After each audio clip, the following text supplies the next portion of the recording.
د حضرت زبیر رضی الله تعالی عنہ د پیغه لاس صحابه شدا چې الله تعالی په دنیا شه د جنت خوش خبری ورکړي دو هغه لاس کا سونه شه د عشره مبشره ویلا شي بدا ډیر انتهایی سخی سړایو حضرت زبیر رضی الله تعالی عنہ ډیر لوی امانتدار خلک د څنګه امانتینه ژدول امانتینه و د څنګه ژدول به دور ته ویل چې ته چې مسنګ امانت ژدوي مدسه کو چې د مو ته په قرض روکوا کله چې تو خله به مونږه قرض وخلا زه ته ته درکاو یو قرض روړ به د یو دغه د الله په لیار شولا کو به بل قرض روړ به هغه د الله په لیار شو به چې بل سړی روغی به بل قرض روړ چې مو ته خپل قرضا واپس کبه دی غولد ته ورکړه داسې د زندگی تیر کړه انتهایی سخی سړی انتهایی خرچی سړی چې کله د مارک ټیم یې نږدې شو د مارک په ټیم باندې حضرت عبد الله ابن زبیر رضی الله تعالی عنہ د بچای وای وروغشت ورته ویل چې زمونه مو د مارک ټیم نږدې ده په مو باندې ډېر حال کې کار زیدي یو وصیت خو مې دا چې زکه لا مړ شم په هر حج باندې د حج په ایام شه په مینا باندې درې کوله راسه اعلان کوي چې زبیر وفات شو دا که چا حق دوریو قرضای ور پلادا روشي چې زیاده کا چې بچیا سیکا چې تدارې چې په پلور مې د قرضادو چې چیرې گواو نه ونه غوړې چې چیرې شهادت لیکلو نه ونه غوړې چې چا په مقصد ورکړې دي سمرا دې ورکړې دي سټم دې ورکړې دي دا چې چیرې ونه غوړې زمونه چې سیکا ترسیو وی چې په پلور مې د قرضادو بس بیرخ قرضا پرې کوا چې زمونه یو خبره بلا کچیر داسې کاس روغای چې د قرضا وا و هغه د تو د واسطه پرې کول نو یعنی دمرا قرضا وا چې تو د واسنه بهار وا به زمانه زیو عمل درته شای به ودا سو کې چې او دا سو کې دواره کا تنافل وو کې او دعا په داسې طریقې باندې کوي دعا ورته وشلا چې زمانه کلا چې به داسې بوج در باندې روشي چې تو د چی گاول نه به دا او دا سو کو نافلو کا دغه نه بعد چې دعا کوي به داسې سوال کوا چې او د زبیر ربا او د زبیر ربا زبیر باندې چې کیمه قرضې وې سم د واسه د مو کې دا مې وکړلا اس خو مو داسې قرضا راغلی د چې مو د واسه نه دو اے د زبیر ربا د زبیر د قرضې د پر تنظیم وکا چې بچیا مو په یقین د ایمان مې دا چې د مو رب ته د پر د قرضې تنظیم کوي دغه نه بعد د وفات شو د وصیت مطابق حج په ایام شه په مینا باندې درې کول رسا اعلان کو سیک وی چرتل دوه قرضا ورکول سیک ورته دوه قرضا ورکولا په یو موقع باندې یو کاس روغای عبد الله ابن زبیر رضی الله تعالی عنہ تا وجد زرا ملاو شو ته وی چې مخ ته په باباجی باندې قرضا دو دورتل چې سمرا قرضا دو اور تو چې 1 लाख درهم مې تو په فلور باندې قرضا دو سمرا 1 लाख درهم د دغه خبره د صحابه د دور خبره کانی دا خو د واسنه بار خبره وا ورته ویل چې باس رغه د تنظیم درته کوم کړه لوړ او داسیو کو په مثال باندې وداره د نافل یو کړل نافل نه بعد یې غنه بعد رابطه لوسونیو چې او د زبیر ربا زبیر باندې چې کیمه قرضې وې مو د واسه کېدلا ا مې وکړلا و یا الله اس داسې قرض دورا روغلا د داسې قرض زائدو چا د مو د واس خبره نه دو او د زبیر ربا د زبیر د قرض ادایګي د پر تنظیم وکړه دا دعا وکړه د فلور وصیت مطابق چې کله بار ته روغه هغه سړی دیو جن لوړ چا و چې د خود عبد الله نو وخت کې چې داسې نه چې مو د شرما فقیر شه غلا شوی ا لوړ په دختم شه یو کاس روغه ورته ویل چې عبد الله ابن زبیر رضی الله تعالی چې تا پلاټ خرڅوي دې یو پلاټ وچره وی چې بالکل خرڅوي وی چې کا خرڅوي په 1 लाख درهم باندې موش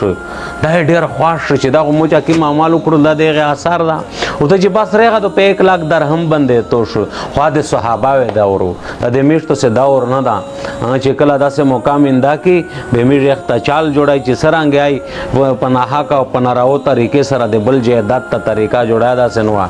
هغه ورته ویل چې داسې وکا چې عبد الله ظرف سلام کوا درې ورځې سوچ پوکا کچیر په مونږه چا چیګری پی در کوله چې سودور سرهونکه بیا مې خبر کا درې ورځې دور ته چې باس راغی دسو وخت بعد د حضرت معاویه رضی الله تعالی عنہ قاصد روغای هغه ورته چې عبد الله غ پلاټ خرڅوي ورته ویل چې خرڅوي ورته ویل چې په سیدا وی چې پلون کې خان مو ته 1 लाख درهم ویلي دي دور ته ویل چې مو په 2 लाख درهم باندې شو مو په 2 लाख درهم باندې شو دور ته چې باز خو خبرام به پاستا ورته ویل چې شاده خبر کا او کچره بولیه چې ګولا چې به سعودو ورته راونه کې به بیا مو خبر کوي چې باز طریقه چې کله سبوتا روغای ورته چې عبد الله سره وی چې دغه کیر د پلاټ متعلق هم ته 2 लाख درهم ویل شوې دي خپلون کې دور ته ویل چې شاه مو په 3 लाख درهم باندې د تو پلاټ شو دور ته چې باسرغه د خوېغ ویلی چې به مو خبر کا زو خبرم دور ته چې رغه د خبر کا او کچره ریټ چې ګودا چې سعودو ور سره کې به بیا مو خبر کا چې کله د امیر معاویه رضی الله تعالی عنہ پټنر روغای اغه ورته ویل چې سرانګه وشلا وی چې خو 3 लाख درهم وی چې مو په 4 लाख درهم باندې شدا پلاټ پس مرا باندې په 4 लाख درهم باندې مې دا پلاټ شو اغه ورته ویل چې بس زو خبرم دور ته ویل چې خبر یې کا هو کډ ریټ گو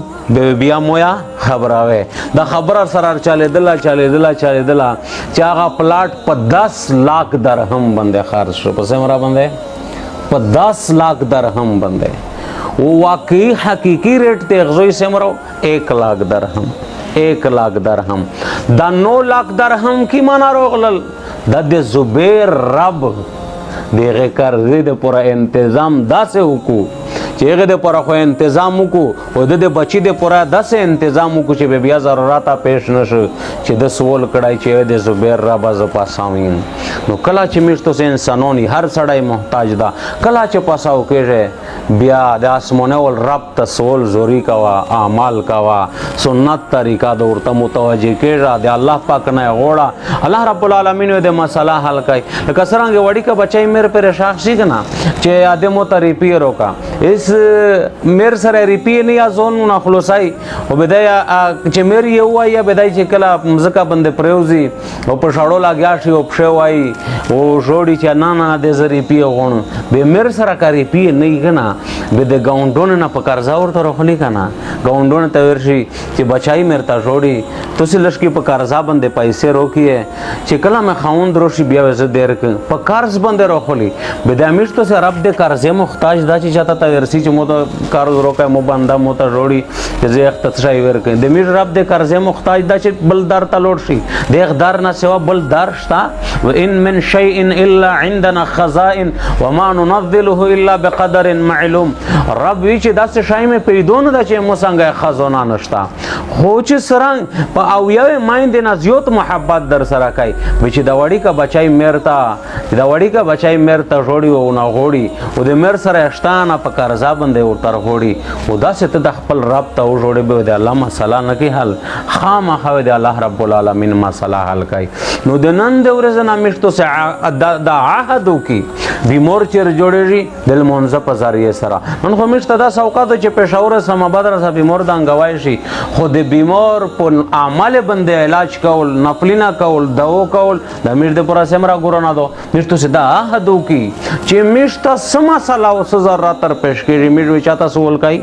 الله ته سوال کوي چاته سوال کوي د ربنا سوا د بلچانا نه غوړي او د اعمال په ذریعہ سره غوړي مشتو سره رب ډېر غفور دا ډېر کریم دا ډېر رحیم دا یو حدیث مبارک شردری می چې کلا یو سړی رب ته داسې د لورسینا اونسي الله رسول فرمایي چې میر رب دمر حیانو کو کریم ذات تا چې غلو ستا ګوري به حیا ورسي ان يردهما صفرا خائبتين چې سرانګ د لوز خالی واپس کوم رب ته حیا ورسي نو په صحیح معنی سره غلطه نو مشته چې په تیر وخت باندې تبا وبسي او د نن د عزم کی چې کایمش د دنیا مسله ای کده آخرت مسله می کده صحت مسله می کده عزت مسله می کده دولت مسله می سنمونه تکلیف روغی کده رشتہ دار سره مشته سه او داس کای جماعت ته وسیب نافل کای او د الله رب العالمین نه غوښتل کای د دې پر ټولنه یتینا دي ان شاء الله واخر دعوانا الحمدلله.